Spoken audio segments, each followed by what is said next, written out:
Thank you, Secretary Benjokno, for your introduction. The members of the cabinet who have come here, please take this seat, who have come to join us this evening.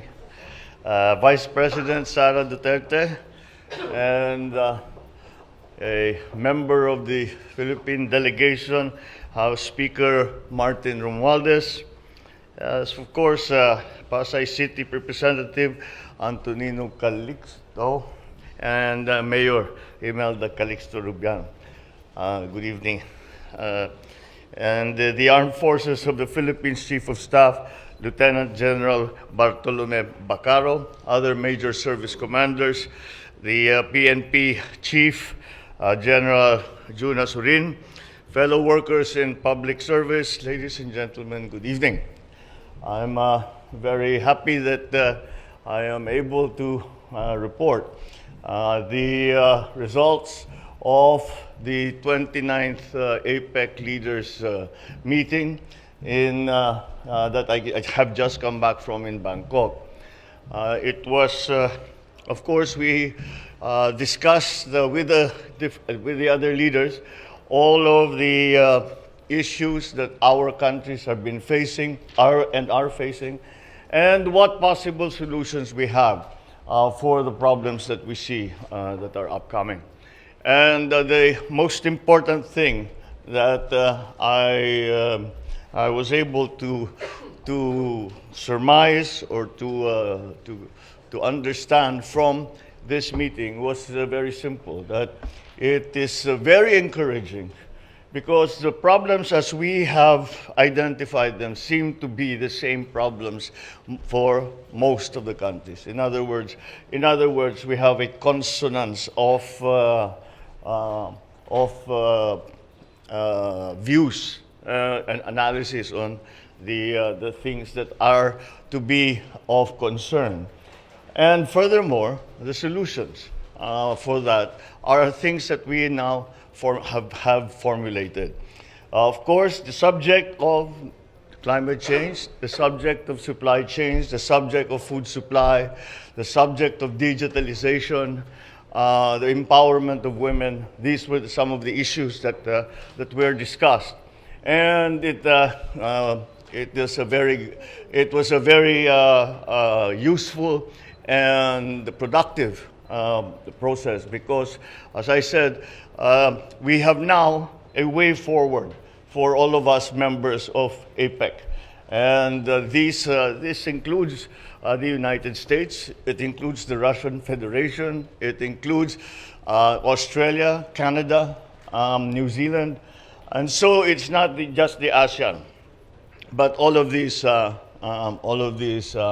other countries around the Pacific. So it was really very much a world forum. So it was that we could hear from countries from very far apart, what the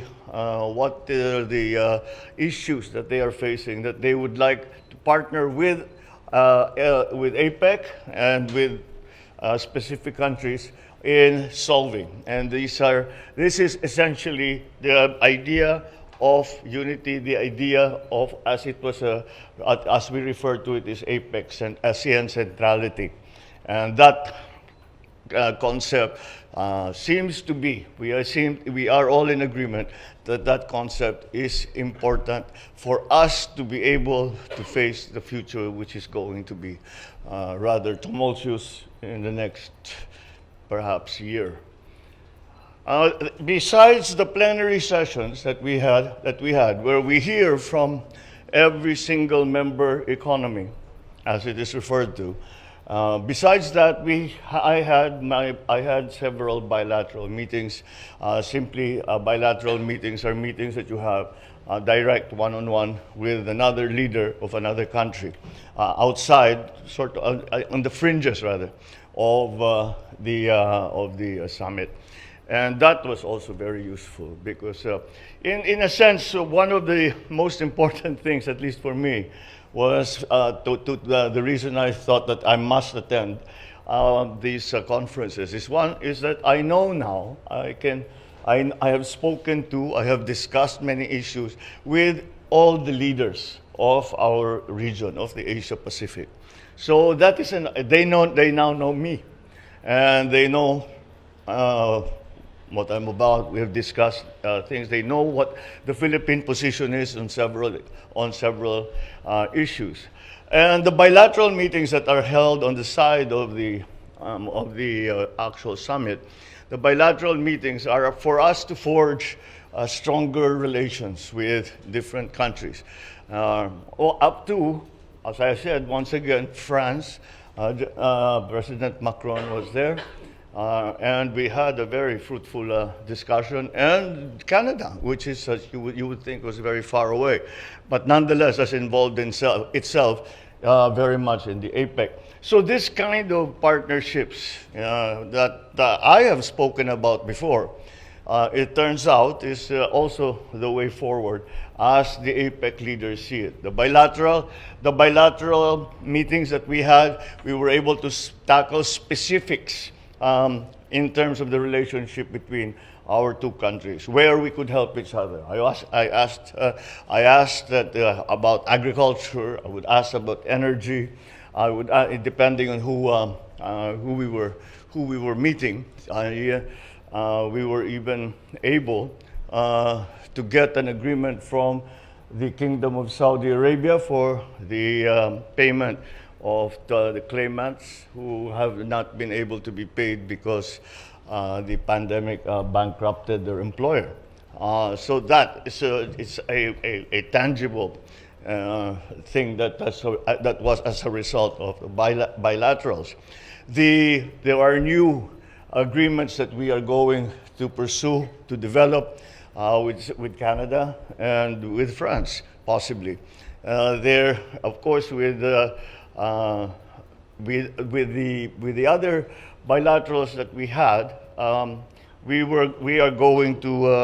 have been able to again state our country's positions, and again it has been quite gratifying to see that we are at least there are several to each problem there were several different approaches, but there was a central principled scientific approach that to the different problems that we were that we were discussing.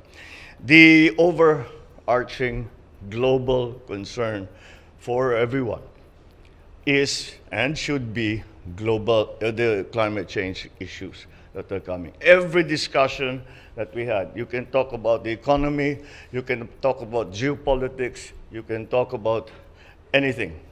You can talk about, go into detail, you talk about fisheries, you talk about governance, you talk about anything. And the subject of climate change will make itself felt. And so, again, this is something that we all seem to have realized, and we have come together to try to mitigate. And since we are essentially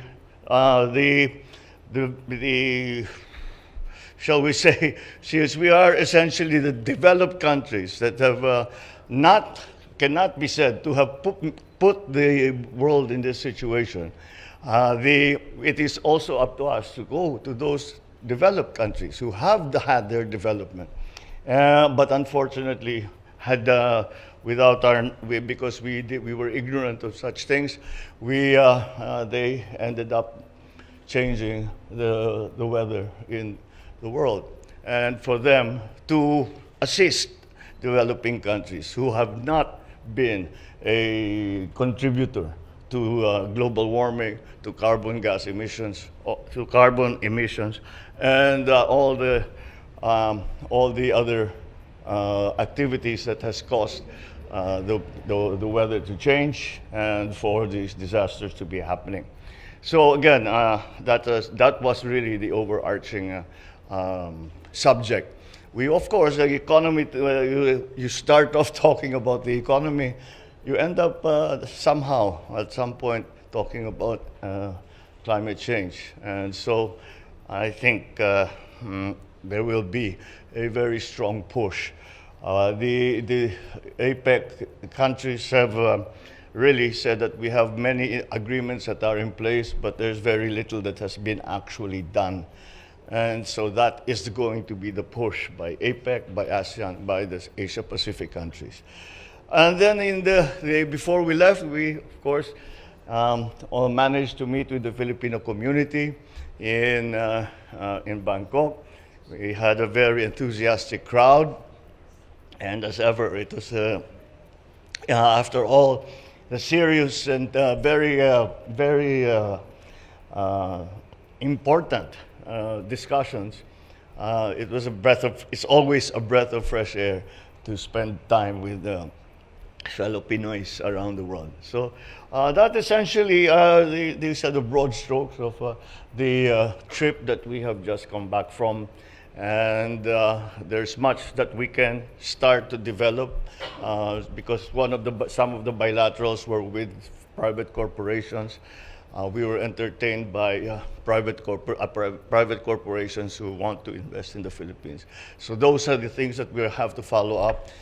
We have much to do to play our part in APEC, and we will undertake all that so that we will contribute to the success of this region, because the ultimate, in terms of the economies, the ultimate aspiration is for the APEC region, Asia-Pacific region, to return to its old role as the driver of the global economy. And if we do all of the things that we are planning to do, that will come back again, and we once again will be at the forefront of the global economy. So that is what we are working towards, and that is what we had tried to develop in Bangkok. Thank you very much, and good evening.